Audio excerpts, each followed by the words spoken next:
I am the Tofu Golem. Please enjoy the video. In this video, I will show you how to make an egg bread sandwich at home. First, gather your ingredients: 2 large eggs, 2 slices of bread, and a pinch of salt and pepper. You'll also need about 1 tablespoon of butter or a similar cooking oil. Make sure you have a good non-stick pan and a spatula ready. This simple recipe is perfect for a quick and satisfying meal any time of day. Now let's cook those eggs to perfection. Crack 2 eggs into a bowl, add a splash of milk, and whisk them until they are light and frothy. Heat 1 tablespoon of butter in your non-stick pan over medium heat until it's melted and shimmering. Pour the egg mixture into the pan and let it set for a few seconds before gently stirring. Cook until they are just set but still moist, about 2 minutes. With your eggs ready, it's time to assemble your delicious sandwich.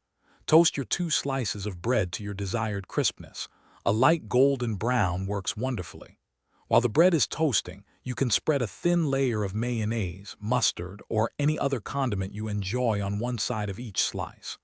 Once the toast is ready, carefully place the warm, scrambled eggs onto one slice, then top with the other. Press gently and enjoy. Making an egg bread sandwich is just the beginning. Feel free to customize it with your favorite additions. Consider adding a slice of cheddar cheese, some crispy bacon, or fresh avocado for a richer experience. A sprinkle of chopped chives or a dash of paprika can also elevate the presentation and taste. This versatile sandwich is perfect for breakfast, lunch, or a quick snack. Remember to check the description for a link to Little Trees, Black Ice, and other great deals. Enjoy your homemade creation. Thanks for watching. Consider subscribing if we helped you today.